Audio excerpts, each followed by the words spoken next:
Hi, this is Mike here with SuperBee, and today we're going to talk about the 10 most important tools to keep your bike running smoothly and safely. So, let's take a look.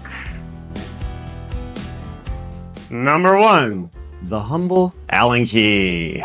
You'll find that probably 70% of the repairs on your bike can be done with just these simple tools.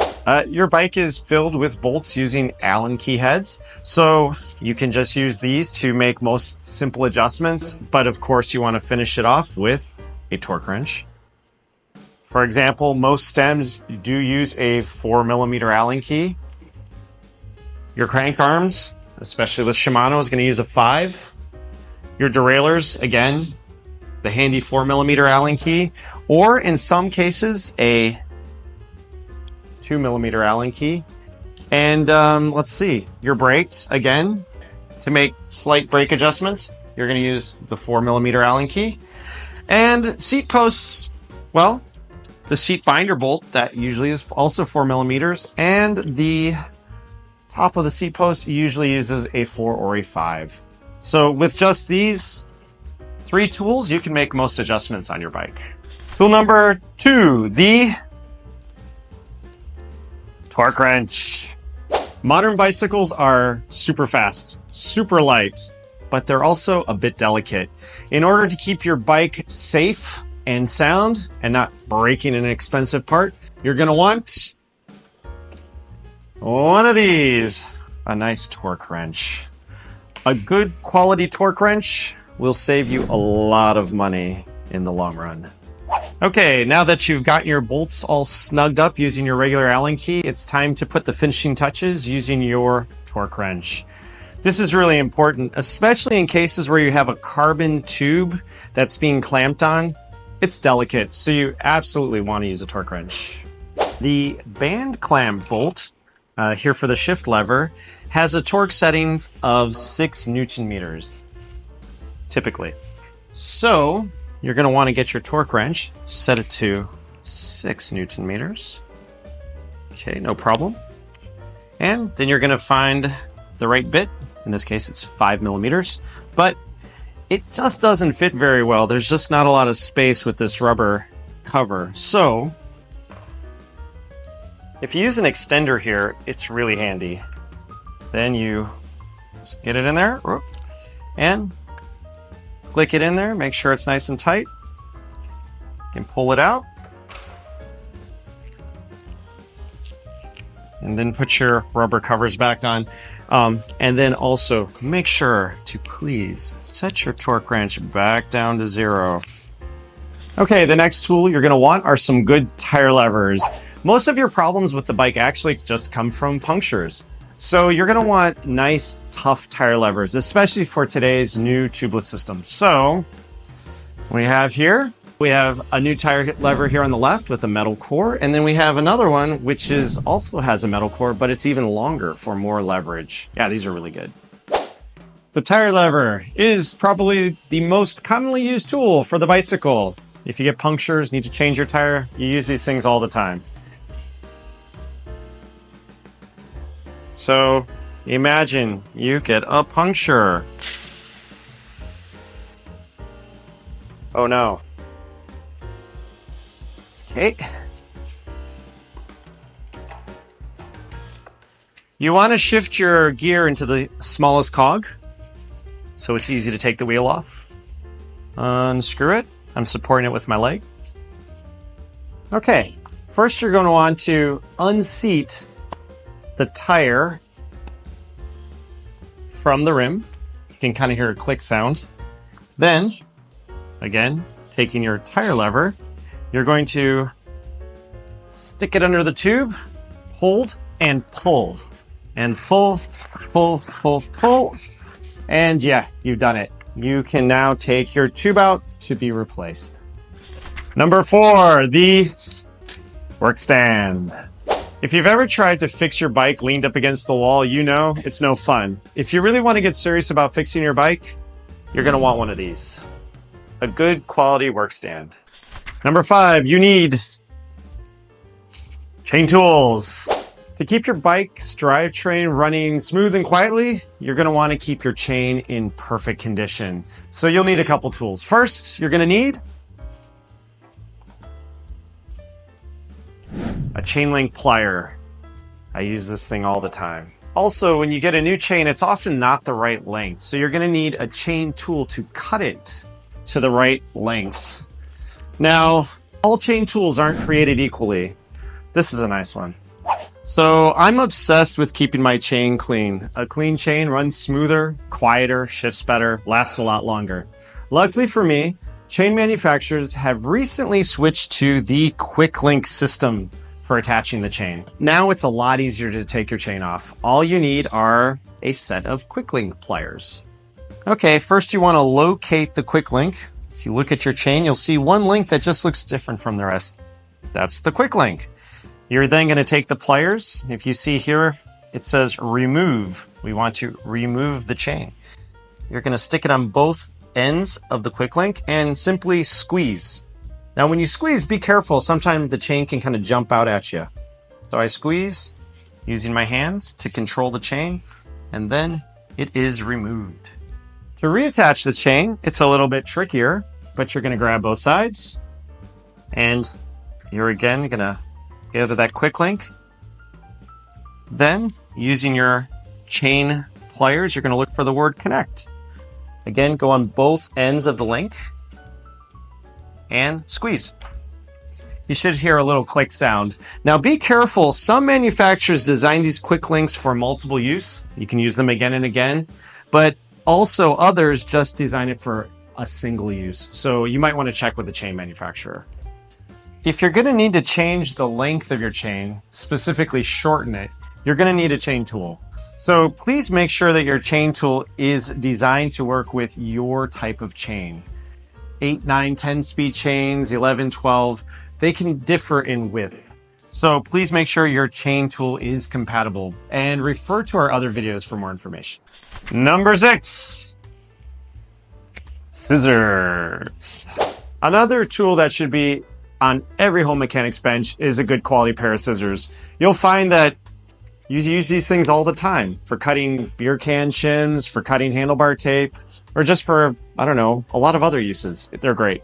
I use shop scissors a lot more than I thought I would in my shop. Actually, if you look in my drawer in my shop, you'll see about 5 different types of scissors. But one of the things I do the most with my scissors is wrap handlebar tape. So let's wrap some handlebar tape. You can tell a lot about your mechanic by the way he wraps your bars. If you see a mechanic that really takes his time and does a really perfect job, you can usually feel pretty comfortable that they treat the rest of your bike the same way. So let's, again, wrap some bars.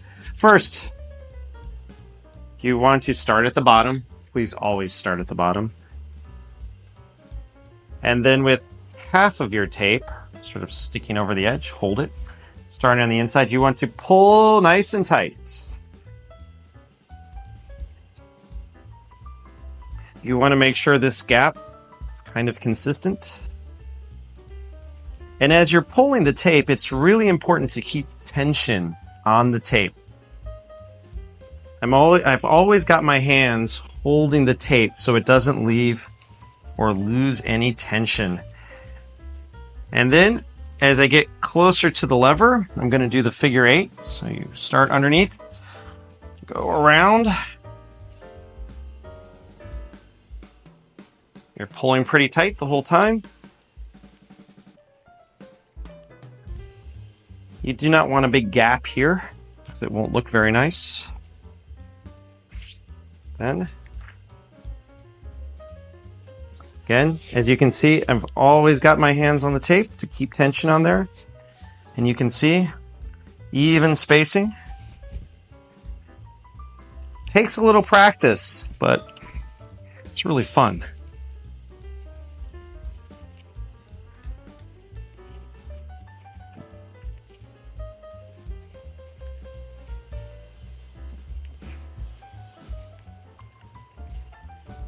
And then when you get close to the end, it's going to be time to cut your tape.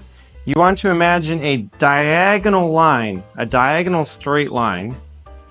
So, pocket, diagonal straight line.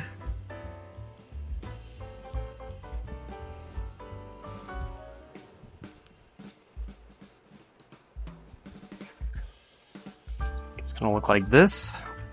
I can do a little bit better than that.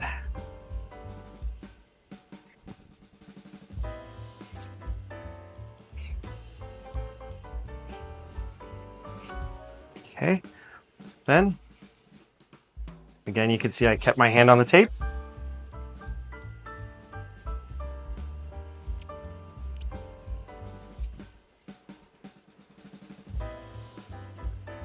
You want a nice, sharp, straight line.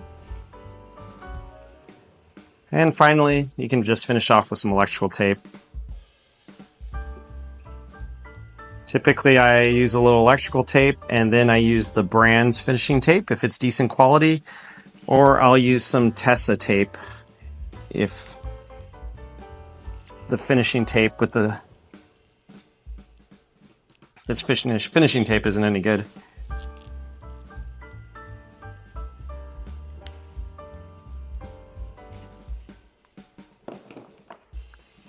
These plugs are kind of impossible to get out of the packaging.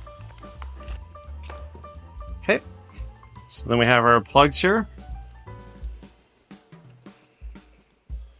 You want to take your hands, push it all in.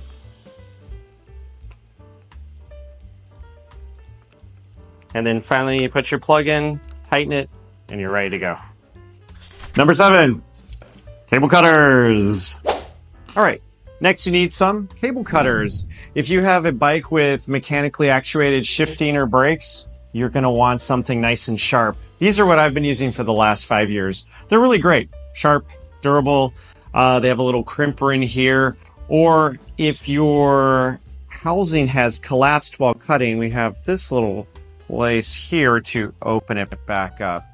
If you want to learn more about these, you can check back to some of our older videos from many years and many bad tattoos ago. Number 8, you're going to need some grease, anti-seize, Loctite, and carbon paste.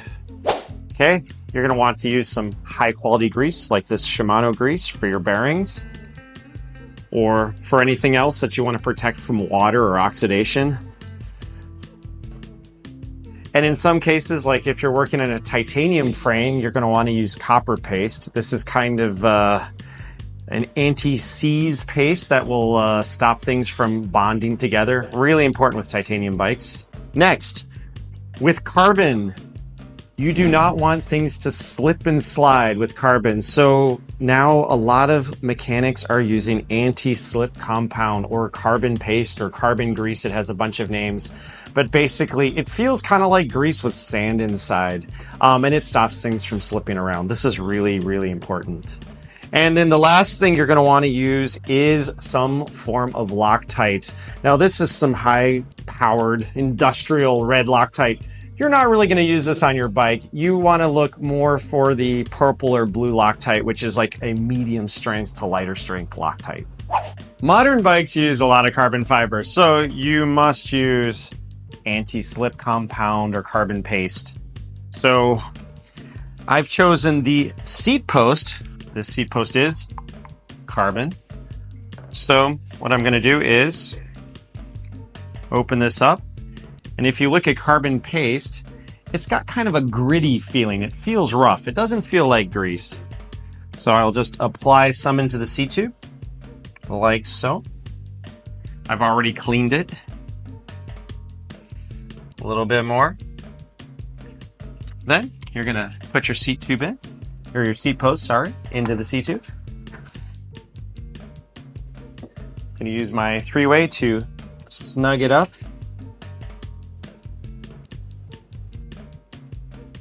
And then finally at the end, I'm going to use a torque wrench because, again, carbon tube, you really want to use a torque wrench. Oops. Now we know it's set to the right torque. So if you ever want your water bottle cage bolts to ever come out again, you know, you get sweat, you get isotonic drink on here, you're going to want to grease it. So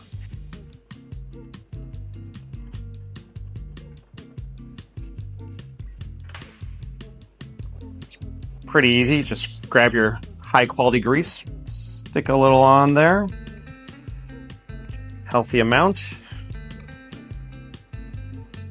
Okay.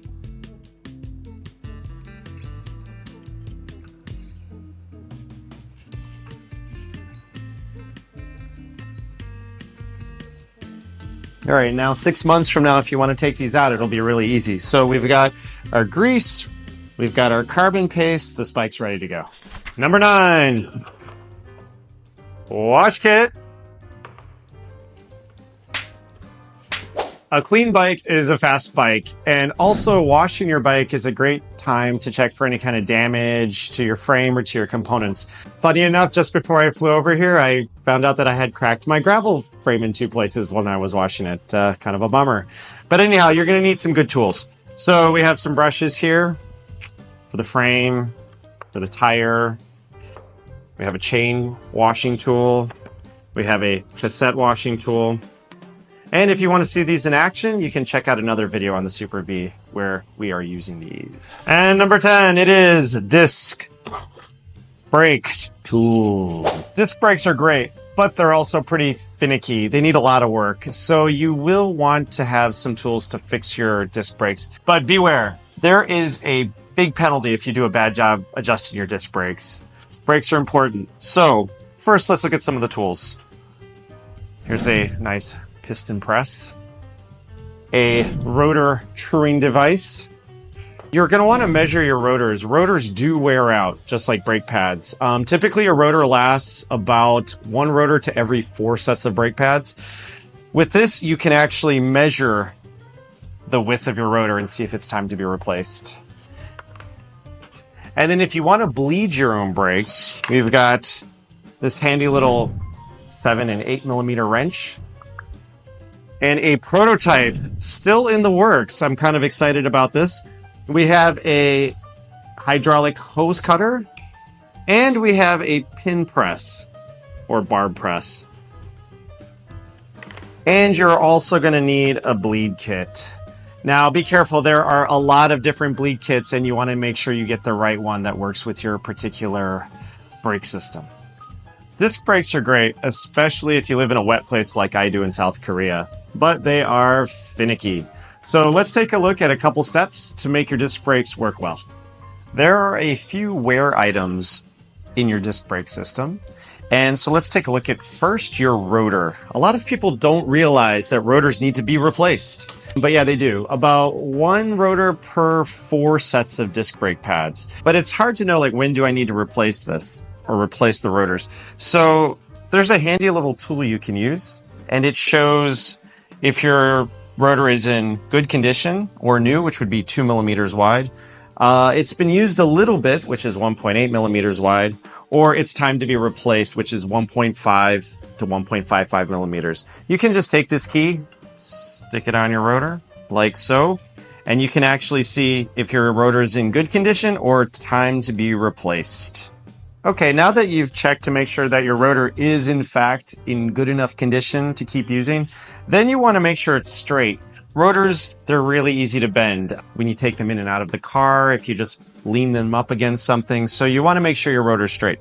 All you need to do is just look down and give your wheel a little spin, looking from the top, and you can see if it has a little wavy action or not. If it does have a little bit of a wavy action, you can use a tool like this to carefully, I mean really carefully, gently bend the rotor to make it straight again. Now this is tricky. It takes lots of practice. But yeah, if you want to try it, you're going to need one of these. All right, now that you've checked your rotors, it is time to check the brake pads. The easiest way to do this is to take off the rear wheel. No problem.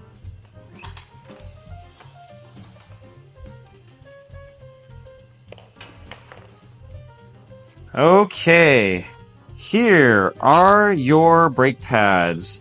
You can see the lighter color material. That is the brake pad material. You want to make sure you have more than 1 millimeter of brake pad material.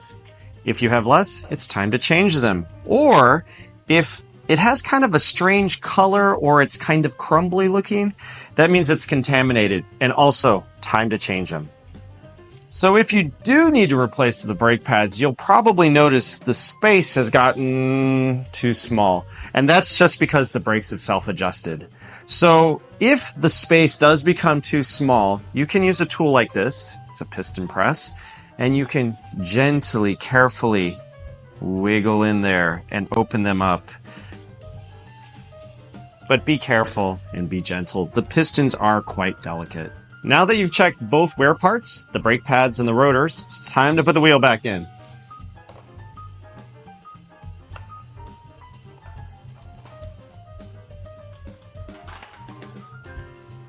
Once the wheel's in, you want to make sure that the rotor is not touching the brake pad on either side, and you may need to adjust the position of the caliper, but it's pretty easy to do. All you need is your handy 4mm Allen key. So if in fact your caliper is in the wrong position, again, you've got your 4mm, no problem. You're looking down through the top, you're looking at the rotor, and you're looking at the space on both sides. If it is over to one side, you're going to need to adjust your brake caliper. Sometimes it's hard to see. So what I do, especially if the floor is dark, I'll take a simple white sheet of paper. I'll position it underneath the brake so I can see. And what it does is it reflects the light upward and you can see better. Then, again, 4mm, loosen the bolts. And you're going to just, with small movements, carefully move the caliper over to center it over the rotor. Now, it sounds kind of easy, but it's actually kind of time-consuming, and you have to be patient. It takes a little practice. Again, you're making sure the caliper's got the rotor centered, not rubbing on either side. Slowly tighten those bolts. Checking. Then give your wheel a spin. And voila, no more rub, ready to go. So you've checked your rotors, you've checked your calipers, but your brakes still don't feel so good. It's probably time for a brake bleed. In that case, you're gonna need a brake bleed kit.